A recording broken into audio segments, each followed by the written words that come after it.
Qadrdonlar hayit ayyom munosabati bilan ikkita xonadonimizdan aksi sifatida chiqazamiz. Ya'ni bosh to'lovi 7000 dollar, oylik to'lovi 5 million so'm bilan, agarda subsidiyangiz bo'lsa bosh to'lovi 4,5 dollar, oylik to'lovi 3 million 8 ming bilan chiqib beradigan ikkita xonadonimizni aksi sifatida sotuvga chiqyapti. Xonadonimizning dvorini ko'rishimiz mumkin. Shunaqangi kattagina basseyn, bolalar o'ynaydigan shoxobchasi bor va ota-onalar o'tiradigan joylarigacha bor.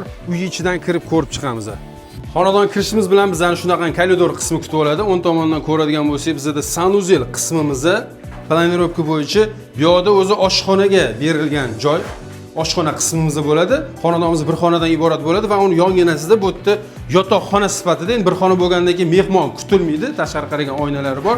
Buni ozgina planirovkani o'zgartirsa bo'ladi. Ya'ni sharoitga moslashib, agarda yosh oila bo'lsa, yosh oila uchun juda ham zo'r variant. Chunki bekordan bekorga ijara puli to'lanmaydi.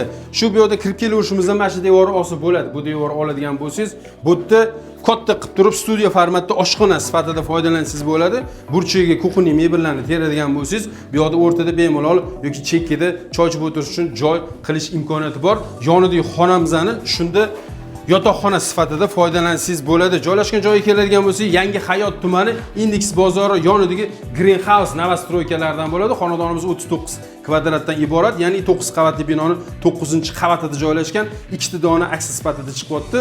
Aytganimdek, boshlang'ich 7000 dollar, oylik to'lovi 5 million bilan, agarda subsidiyangiz bo'lsa 4,5 dollar, oylik to'lovi 3 million 8 ming bilan chiqadi. Qiziqali bo'lsa nomer qoldiraman, telefon qo'yasizlar. Bundan oldingi videolarimda buni remont qilingan holatini qo'yganman. Xohlasangiz uni variantda ham remont qilsangiz bo'ladi.